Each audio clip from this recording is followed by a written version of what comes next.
Durante casi 300 años gobernaron el imperio terrestre más grande de la historia. El doble de grande que el imperio romano de César. Más duradero que el de Napoleón. Tan impactante para el mundo como el de Alejandro Magno.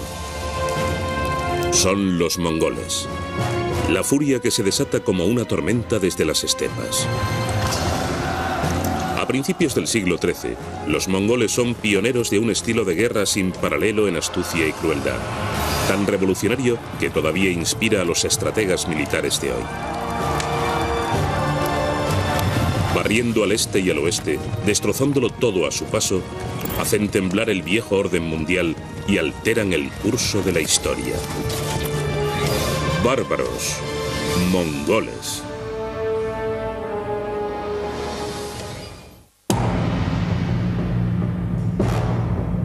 A finales del siglo XII, con Europa sumida en la Edad Oscura, hay dos culturas que fijan el nivel de la civilización humana. Los estados islámicos de Persia y Asia Central, y más lejos, hacia el este, un trío de reinos fabulosos en China. Entre ellos se extienden vastas e inhóspitas llanuras, las estepas euroasiáticas. Aunque las estepas son imponentes, no están vacías. Hay tribus nómadas, los tártaros, los mongoles y otras que sobreviven como pueden. Mongolia es uno de los lugares más fríos del mundo, con temperaturas de 35 grados bajo cero. La mayor parte del año hay que luchar contra la naturaleza. Es una vida sin margen de seguridad. En 1175, los tártaros reavivan un viejo conflicto con los mongoles. Las dos tribus, tan parecidas en estilo de vida y creencias, están amargamente enfrentadas por antiguas rivalidades, un ciclo interminable de alianzas, traiciones y venganzas. Atrapados en sus propias luchas, ignoran a su enemigo común, los ricos y poderosos Qin del norte de China. La política de la dinastía Qin con Mongolia era la de divide y vencerás. Los Qin usaban a los tártaros para atacar a otros grupos y tribus nómadas que se habían hecho demasiado fuertes o amenazantes.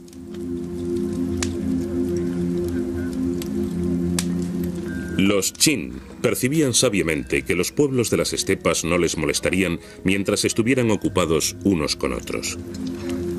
Es en esta época de tensiones en la que surge en el siglo XII el gran conquistador mongol Genghis Khan. Pero no viene de una familia de reyes o príncipes, sino que es huérfano de padre y se enfrenta a la muerte con su familia en las áridas estepas.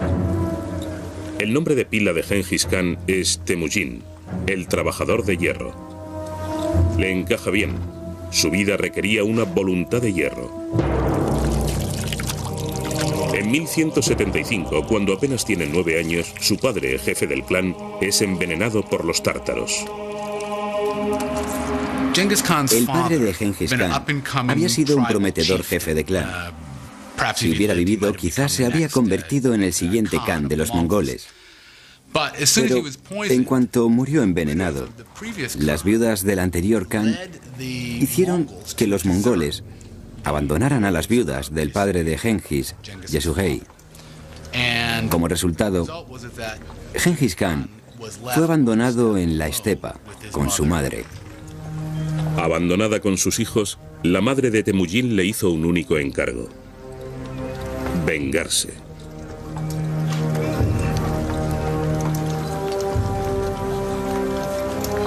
Creció, nos imaginamos, con un fuerte instinto de venganza. Era el hijo de uno de los principales jefes de clan, que había obtenido victorias donde otros jefes habían sido derrotados, pero le habían abandonado. Eso le creó un sentimiento de amargura muy fuerte, un sentimiento de que el mundo no funcionaba como debería. Durante 30 difíciles años, Temujin lucha para unir a su clan y obtener el título de Khan, gran jefe. Aprende a confiar en los que le demuestran lealtad en el combate y sospecha de todos los demás. Con 40 años se ha convertido en un jefe de clan de gran talento. Se trata de un hombre como Alejandro, como Hitler, con un carisma inmenso que hace que la gente le siga por la fuerza de su personalidad. Una vez unificada su tribu, en 1196, Temujin se dedica a su segunda tarea: vengarse de los tártaros. Su táctica era enteramente a caballo e incorporaba todas las técnicas que se puedan suponer. Por ejemplo, técnicas aprendidas de la caza que empleaba como táctica en la batalla. A menudo fingía la retirada, atrayendo al enemigo para rodearlo y después engullirlo. Había elementos en sus tácticas que recuerdan a los de la Blitzkrieg, guerra relámpago alemana. Lo que destaca en el caso de Temujin, de Gengis Khan, es su reorganización de la sociedad. Eso ha de considerarse una de sus aportaciones más importantes. No solo innovaciones militares, sino también sociales. Coge la antigua estructura tribal de los mongoles centroasiáticos y la refunde a su propia imagen, rompiendo las antiguas lealtades tribales, pero manteniendo el poder de la caballería tribal.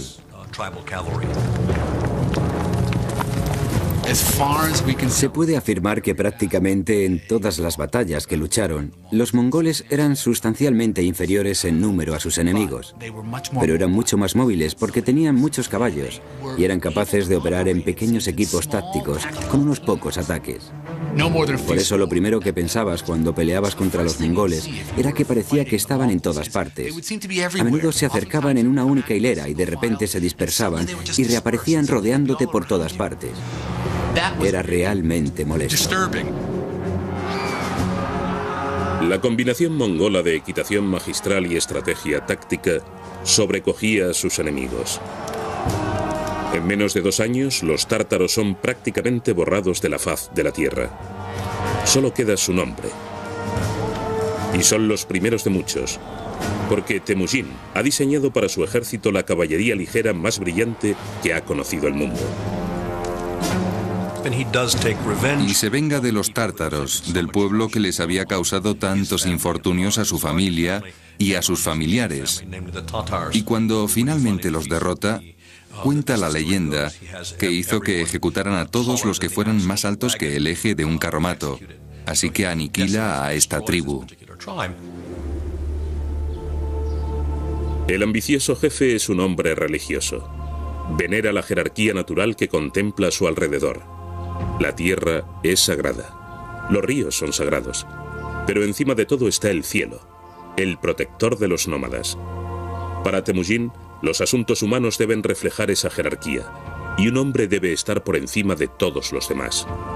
A Temujin no le cabe duda que el destino le ha elegido a él como jefe. Creía que pertenecía a un linaje celestial con un destino. ¿Por qué?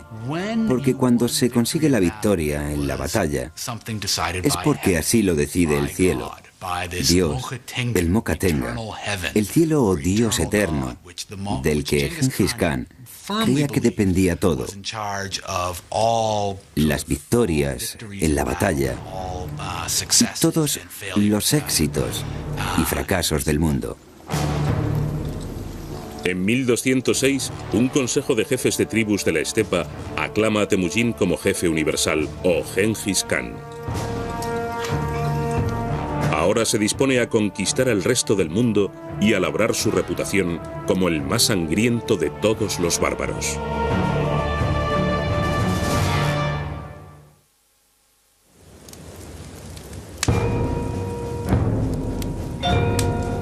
Impulsado por la venganza del asesinato de su padre y legitimado por el instinto de su propio destino, en 1206 Gengis Khan emerge de la oscuridad hasta el borde de la dominación mundial.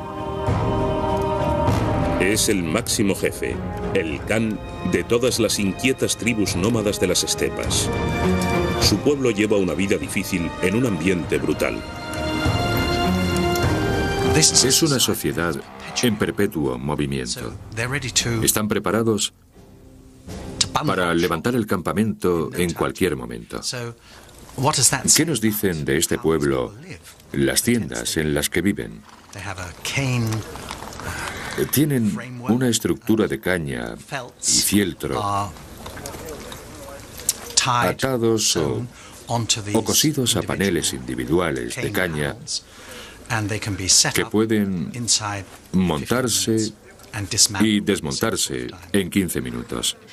El interior de las yurtas era increíblemente oscuro y estaba lleno de humo, porque solo tenían un agujero en lo alto y otro para la puerta.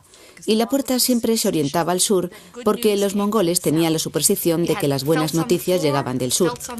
Había fieltros en el suelo, fieltros en las paredes, todos muy oscuros e impregnados de humo. ¿Qué quemaban? No hay madera en la estepa. Pues estiércol. Y el humo también estaba impregnado de ese olor animal.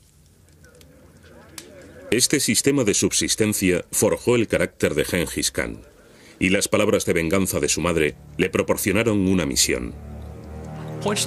Es indicativo de la importancia del papel que jugaban y que siguen jugando las mujeres mongolas.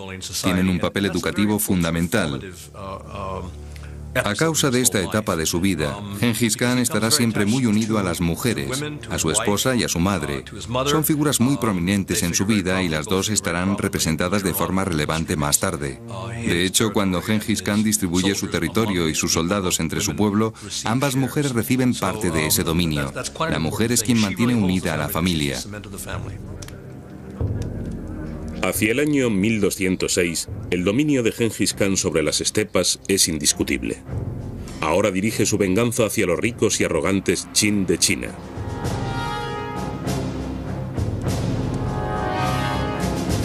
En 1211, los mongoles se disponen a invadir China.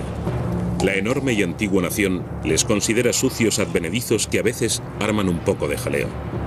Los chinos no tienen ni idea de a lo que se van a enfrentar. En el sur de China, la dinastía Sun, los chinos del sur del país, a menudo consideraron a los mongoles como posibles aliados y desarrollaron una imagen muy interesante de ellos. Creían que los mongoles eran un pueblo bárbaro, cruel y salvaje, pero a la vez incorruptible y sin malear. En unas pocas horas, las tropas mongolas aniquilan un ejército chino mucho más grande. Los nómadas aprenden rápido. Copian las técnicas chinas de asedio para abrir brechas en sus murallas. Se convierten en la personificación del terror. Entonces empiezan a tocar los tambores que llevan 4 hombres con cuerdas. El simple sonido de los tambores hace que la gente enloquezca de miedo. Traían consigo a los prisioneros de la anterior ciudad conquistada y los echaban al foso para poder caminar sobre los cadáveres hasta el pie de la muralla. Y luego mataban a todos los seres vivientes, hasta los perros y los gatos. En 1215 arrasan la capital del norte de China, Chuntu, la actual Pekín. Pero justo cuando la victoria está al alcance de su mano, les llega la noticia de que se cuecen problemas en la patria mongola.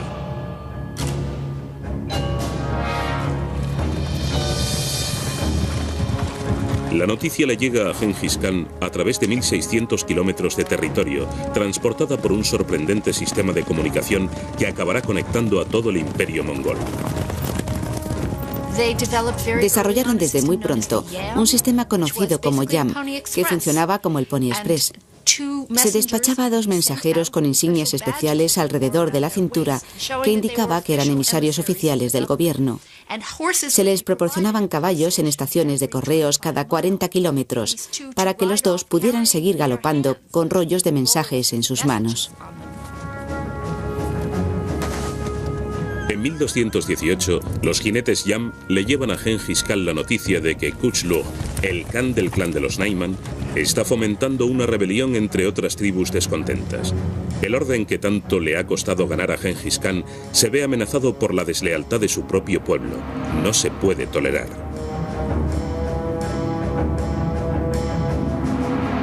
Gengis Khan lanza una cruzada en busca de los rebeldes que le aleja de sus asuntos en China.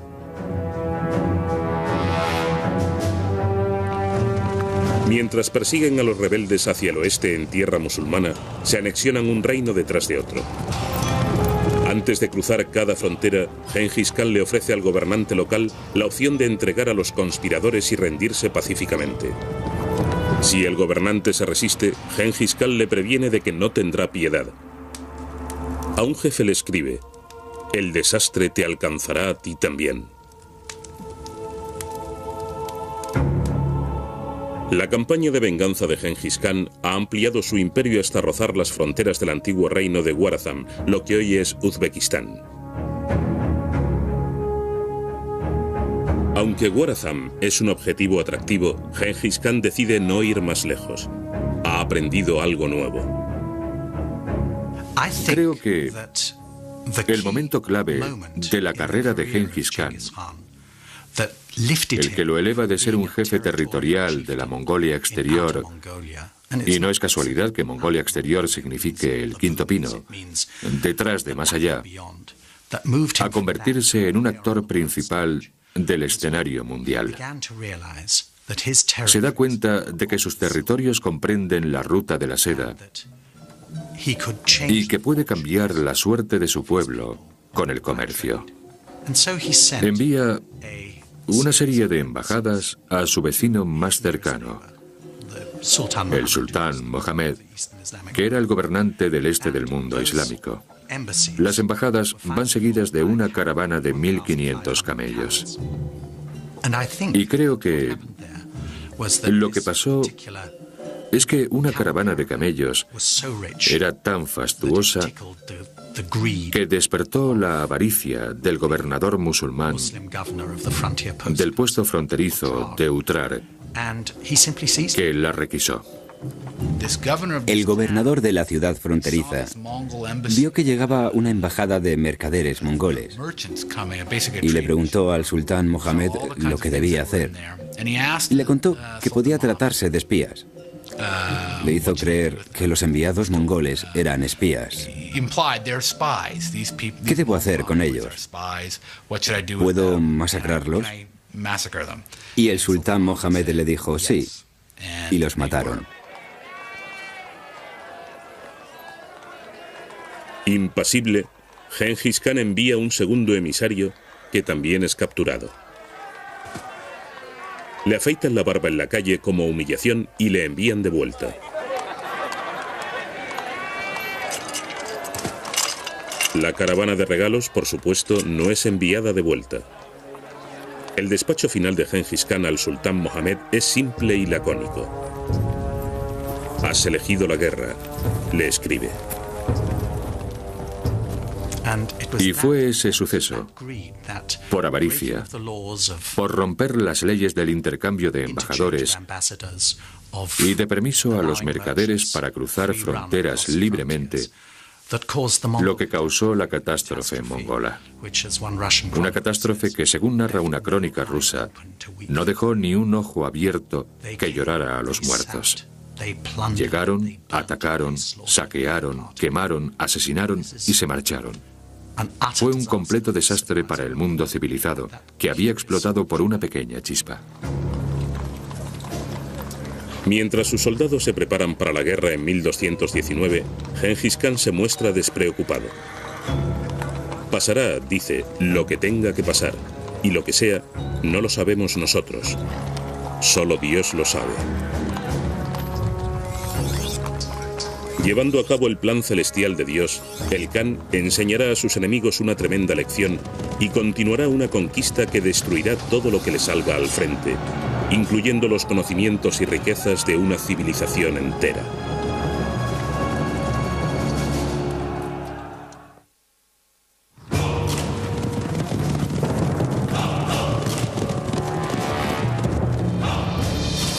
Gengis Khan ha unificado a los nómadas mongoles, ha sometido a los opulentos chinos y ahora, en 1219, está a punto de abatirse sobre el sultán Mohammed, soberano del imperio Warazam de Asia Central. Gengis Khan es un hombre motivado por la venganza. Inalchuk, el gobernador del sultán, ha humillado flagrantemente a un enviado diplomático mongol, un abuso intolerable. Pero el bastión del sultán, Samarcanda, está defendido por un ejército mucho más grande que el de Gengis Khan. Para igualar la desventaja, el Khan pone en marcha las herramientas que también le han servido en el pasado: la movilidad y la sorpresa. Lo más interesante de esta campaña en especial es que Gengis Khan dividió a su ejército frente a un adversario superior. Es el tipo de táctica que asociamos con el general Lee o con la Blitzkrieg de la Segunda Guerra Mundial. Su propósito es atravesar el frente enemigo para crear confusión y distracción en la retaguardia, y así poder retirarse luego y tomar esas posiciones. Creo que eso es una parte muy significativa de lo que hace. Gengis Khan asesta su primer golpe en la ciudad fronteriza de Utrar en 1219. Tras un asedio de 5 meses, los mongoles irrumpen a través de las defensas y destrozan todo lo que se encuentran por delante. Su crueldad no tiene límites. ¿Por qué eran tan crueles los mongoles? Nadie conoce la verdadera explicación. Pero como hecho, es indiscutible que esa gente no hacía la guerra de la forma habitual. Al gobernador avaricioso Inalchuk le reservan un destino especial. Descubre de primera mano el significado del viejo proverbio mongol: devuelve lo que te dieron. Arrastrado fuera de su refugio en la ciudadela, le sujetan mientras le vierten plata fundida en los ojos y en las orejas.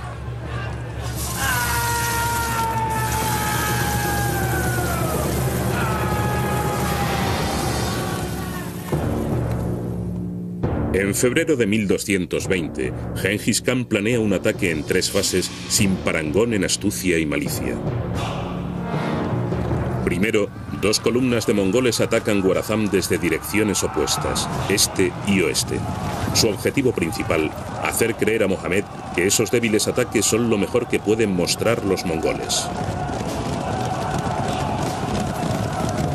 Los ejércitos medievales de Europa y Oriente Medio tenían la fuerte convicción de que retirarse frente al enemigo era humillante y no podían hacerlo. Otra razón por la que no podían hacerlo es que, desde el punto de vista de un general, una vez que empiezas a retirarte, los demás creen que has perdido y pierdes de repente el control sobre tu ejército.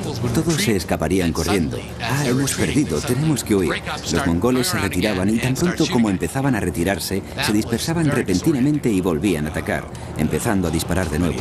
Era muy desorientador para muchos ejércitos. La lluvia constante de flechas que caía era muy desorientadora. Distraído por las tretas y escaramuzas de los mongoles, el sultán Mohammed despliega sus fuerzas a lo largo de cientos de kilómetros de tierra fértil por el valle del río al sur de Samarcanda. Pero muy lejos, al norte, Gengis Khan prepara el asalto principal.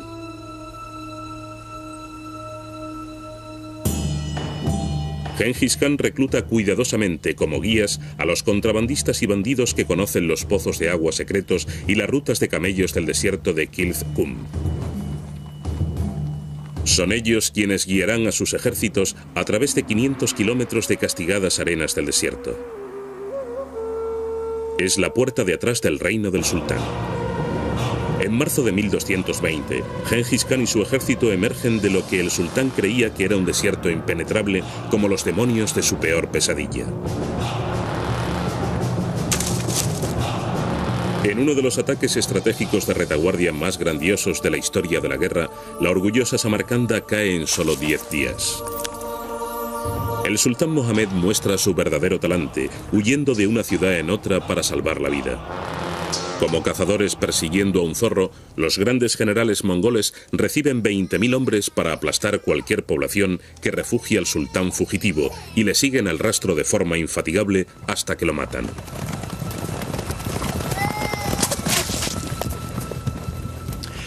No se trataba solo de vencer a un ejército en el campo de batalla. sino de erradicar la potencia de un país hasta dejarla a cero para que no pueda recuperarse. Por eso sembraban los campos con sal, destruían los pozos, inundaban las ciudades, cortaban los canales, arrancaban los huertos, como si el mañana no existiera. La monstruosa ola de devastación mongola destruye ciudades persas magníficas como Balkh y Herat. A Gengis Khan le daba igual.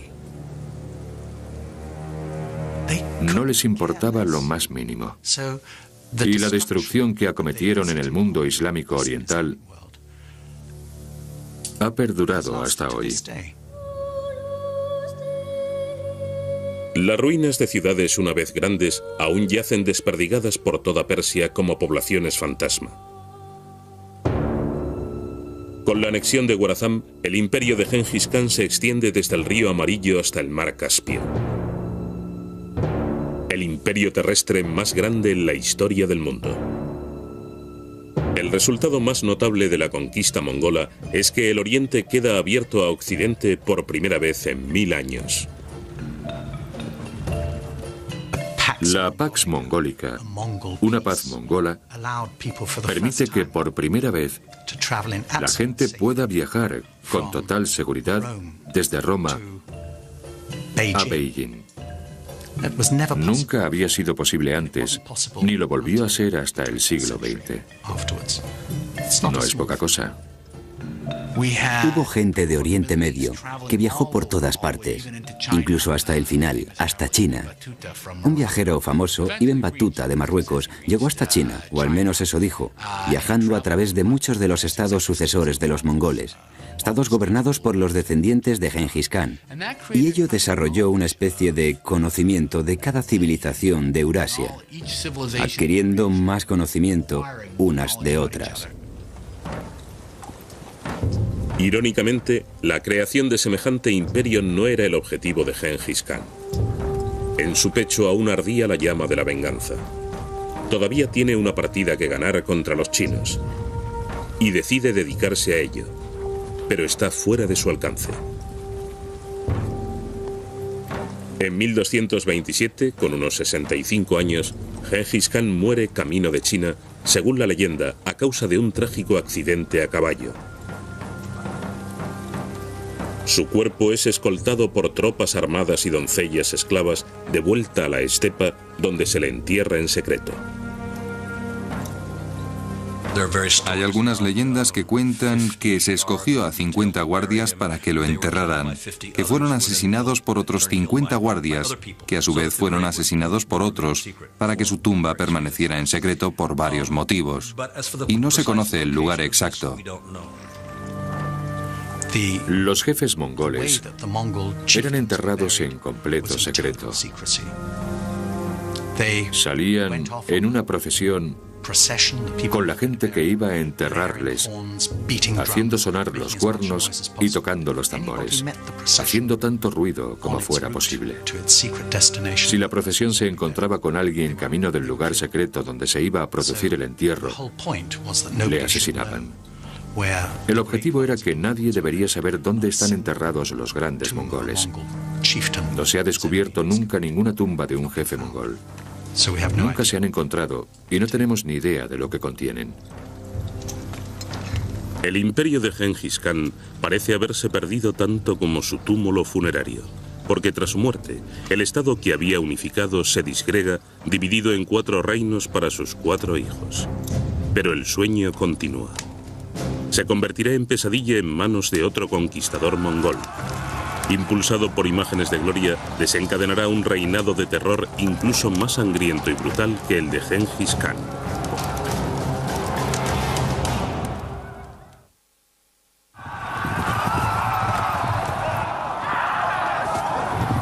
En una erupción de violenta conquista, el imperio mongol continúa su expansión después de la muerte de Gengis Khan en 1227. En el oeste, la Horda de Oro descendiente de Gengis Khan gobierna en el sur de Rusia y en Gorazán. En el lejano oriente, el nieto del Khan derrota y unifica los 3 reinos de China. Y en Persia, los mongoles se convierten al Islam construyendo mezquitas fabulosas para glorificar a su nuevo dios. Sin embargo, aunque el imperio mongol sea un éxito, su enorme tamaño lo hace difícil de sostener. No había suficientes mongoles. No era una nación gigantesca. No era como China, por ejemplo. Quizá el ejército mongol se compusiera de unos 100.000 hombres, no más. Así que, cuanto más grande era el territorio que dominaban, más fina era la capa de control mongol sobre él. A mediados del siglo XIV, el imperio de Gengis Khan estaba muy debilitado. Como los viejos clanes mongoles de la estepa, sus gobernantes se pasaban el tiempo peleándose entre ellos en vez de combinar sus fuerzas. El verdadero poder se le estaba yendo de las manos a la familia de Gengis Khan y cayendo en las manos de los señores de las guerras tribales, que no pertenecían a la familia imperial, pero que detentaban el auténtico poder. A mediados del año 1300, en las tierras de Guarazam, en el moderno Uzbekistán, un joven mongol llamado Timur se dispone a robarle una oveja a un vecino. Es un adversario astuto y sigiloso para el pastor, pero esta vez le falla la suerte. Se dice que recibe una herida de la que nunca se repondrá del todo, quedando cojo de por vida. Cuando accede al poder, le llaman Timur el Cojo o Tamerlán en Occidente. Es un hombre que sus enemigos aprenderán a temer.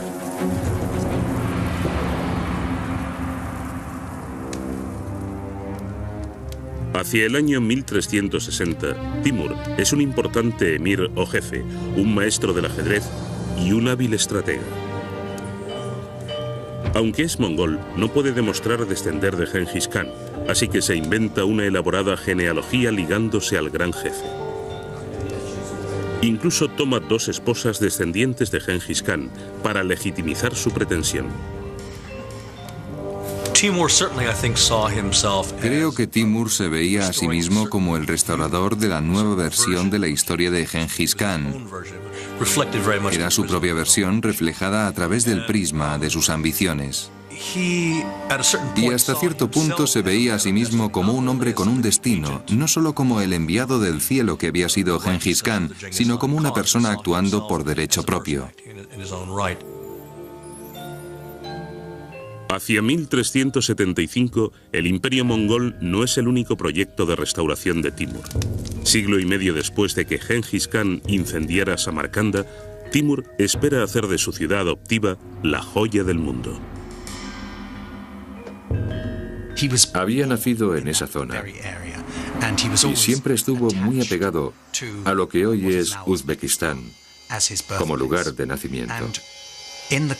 Y en el transcurso de sus campañas, donde quiera que estuviese, mataba a todos los hombres de la ciudad, pero salvaba de la muerte a los artesanos y los enviaba a Samarcanda.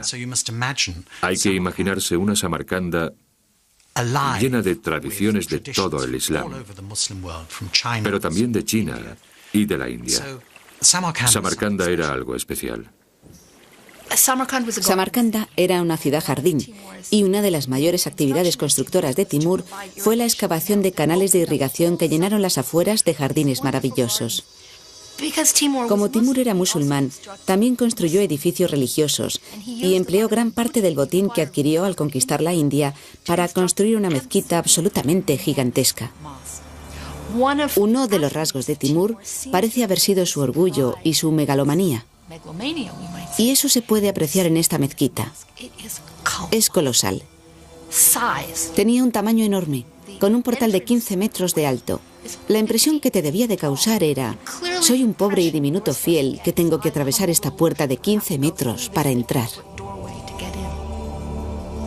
La magnificencia de Samarcanda es un testamento al poderío de Timur, pero es también un testamento a su forma brutal de imponer el orden.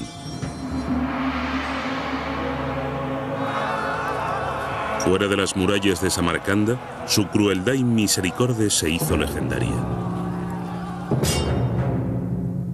A partir de 1385, Timur se dedica a saquear sistemáticamente toda Persia oriental, así como ciudades de todo Azerbaiyán, Georgia, Armenia y el Cáucaso. Decenas de miles de personas son asesinadas por el camino. En 1398, Timur sigue los pasos de los griegos conduciendo una audaz expedición a través de las montañas más famosas del mundo, las Hindu Kush. Después arrasa el norte de la India. Pero cuanto más lejos se extiende sus dominios, más difícil es controlar a las poblaciones hostiles. Cuando los habitantes de Delhi se rebelan contra sus nuevos amos mongoles, Timur arranca una página del libro del terror de Gengis Khan y escribe un nuevo capítulo, todavía más horrible. Las crónicas que cuentan que cortó la cabeza a sus víctimas y las apiló en enormes montones son demasiado frecuentes como para ser mera retórica. En números pudo haber unos 70.000 u 80.000 muertos. Pero no importaban, porque estamos hablando de armas psicológicas, que es algo que introdujeron los mongoles. Una cosa es ir a la guerra y otra usar el terror como arma de guerra, que es lo que hizo Timur. Timur aprovechó con eficacia el legado de Gengis Khan. Fue más cruel, en el sentido de que sus matanzas eran más brutales y más rápidas, aunque siempre respetando a los artesanos. Cuando dicen que destruyó una ciudad, se trata de una metáfora, que quiere decir que mató a tanta gente como para que fuera un desastre, pero luego se llevaba de cada ciudad que conquistaba a los mejores trabajadores, los mejores artesanos, los mejores ingenieros y los mejores productos. La línea del cielo de cúpulas de la moderna Estambul es testigo de una dinastía que se interpuso en el camino del sueño de Timur con un imperio mongol del tamaño del de Gengis Khan, los turcos otomanos. En 1402, los territorios en expansión de Timur alcanzaban las inamovibles fronteras del sultán otomano Bayezid. Orgullosos hasta rayar en la arrogancia, ninguno de los dos soberanos toleraba al otro. Timur llega incluso a sugerir que la madre de Bayezid es de nacimiento incierto, queriendo decir que es una puta. Bayezid ya no soportó más.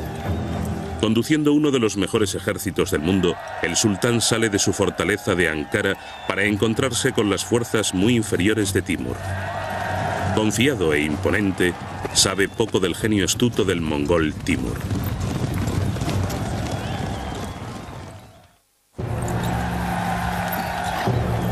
En 1402, agraviado por insultos a su honor, el sultán otomano Bayezid se apresura a enfrentarse al ejército mongol de Timur. Pero Timur, consciente de la ruta del sultán, rodea ágilmente a los turcos. Viajando por rutas desconocidas, coge al sultán por sorpresa y pone sitio al bastión turco, la propia Ankara. Es un giro de los acontecimientos humillante para Bayezid, que se ve obligado a batirse en rápida retirada para defender su ciudad. Cuando por fin llegan sus agotadas tropas, no son rival para el ejército bien descansado de Timur. Y lo que es peor, en el fragor de la batalla, un batallón turco entero deserta y se pasa al bando mongol cuando ven a un príncipe admirado por ellos luchando junto a Timur. Engañado, traicionado y totalmente agotado, el sultán Bayezid rehúsa noblemente abandonar el campo de batalla. Está decidido a luchar hasta el final, pero es capturado y hecho prisionero. La derrota otomana le resulta dulce a Timur, pero es aún más deliciosa para la Europa cristiana. Si se contempla la situación sobre el gran mapa estratégico de Eurasia en esa época, los sultanes otomanos estaban obligados a invadir Constantinopla. Habían penetrado en Europa. La habían rodeado. Estaban listos para empezar el asedio que destruiría la ciudad principal de la cristiandad oriental. Y justo entonces tuvieron mala suerte. Alguien llegó llamando a la puerta de atrás, y ese era Timur. La reacción de Europa a la derrota de Bayezid fue de alegría inconmensurable.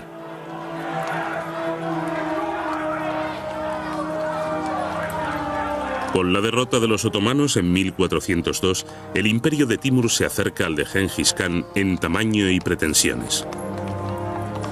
Predeciblemente no será bastante para el voraz conquistador. Para asegurar su lugar en la historia, debe hacerlo mejor que su héroe. Y la única forma de conseguirlo es apoderarse de lo que no pudo Gengis Khan: China. Pero al igual que Gengis Khan, Timur enferma misteriosamente y muere camino de China. En 1405 es enterrado en Samarcanda en una tumba tan ornamentada como sencilla fue la de Gengis Khan. Hay una anécdota curiosa que cuenta que, cuando estaba agonizando, dijo: «No profanéis mi tumba, porque si lo hacéis, os caerá una maldición peor que yo». Y su tumba permaneció completamente sellada hasta el 22 de junio de 1941, cuando unos arqueólogos soviéticos la abrieron y encontraron el esqueleto de un hombre alto con la cadera dañada. Y el 22 de junio de 1941, Hitler lanzó su ataque sobre Rusia, lo que marcó el comienzo de una etapa en la que morirían unos 20 millones de rusos en 4 años. Así que se puede decir que su sombra se alargó hasta el siglo XX. Sin la fuerza de la personalidad y el liderazgo de Timur, sus herederos son incapaces de mantener el imperio unido. Los mongoles empiezan a difuminarse en la historia. Demasiado pocos en número para gobernar su vasto imperio, acaban asimilándose a las culturas que conquistan, adoptando como propias sus religiones y costumbres.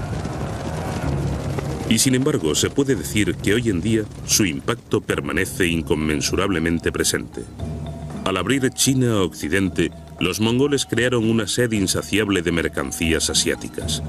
El impulso para saciarla fomentó la era de los descubrimientos y los viajes que conducirían a Europa a América. En realidad, al destruir los viejos imperios de China y Persia, los mongoles dieron luz al mundo moderno. Un imperio que se extendía desde el mar de Japón hasta el Báltico, desde Corea hasta el este de Alemania, que ocupaba la mayor parte de Eurasia, excepto la India y el sudeste asiático. No había nada igual. ¿Volverá a ver el mundo un imperio igual? En Mongolia, algunos esperan fervientemente que sí. Incluso hoy en día, allí adoran a Gengis Khan como a un dios. Su nombre es una fuente de orgullo nacional, su tienda, un templo sagrado. No es extraño que los mongoles esperen ansiosamente que su espíritu resurja y que regrese el bárbaro.